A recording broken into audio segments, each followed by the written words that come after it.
Right, National Park officials announcing the results of that review of the Chimney Tops 2 fire, of course, that devastated parts of Gatlinburg and Sevier County last November. It's more than 100 pages. One recommendation is upgrading communications between the park and local first responders. The Chimney Tops 2 fire, you'll recall, caused more than 11,000 acres to burn in all in the park, and then 17,000 in all.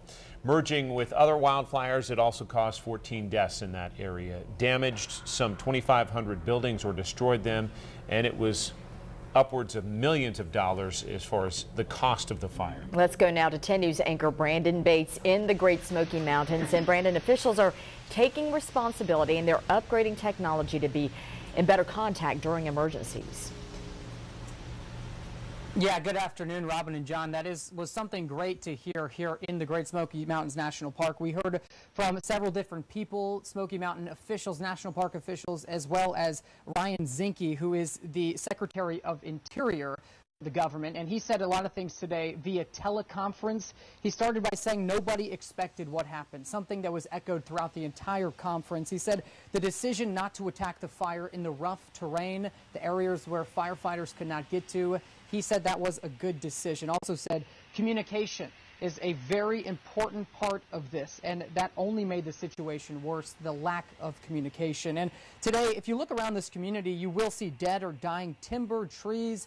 Secretary Zinke addressed that, saying that that needs to be something at the top of their list. So if another fire were to happen, that extra wood out there wouldn't catch fire and make the situation much worse. Also heard from the fire review team lead, Joe Stutler, as well, echoing the words of Secretary Zinke, putting no blame on the national park, the members of the national park. Now, we had a few illustrations spread. We'll get to that later on. But also in this conference was Cassius Cash. He's the park superintendent. He talked about the changes that are or will be in the works, talked about a communication system with the Gatlinburg Fire Department because they did not have communication with the National Park Service and the Gatlinburg Fire Department, something that is huge. Also talked about putting a siren up in the park just in case another emergency were to happen like the one that we saw in November. Now, if you remember, that historic fire ended up burning over 17,000 acres, taking several lives as well.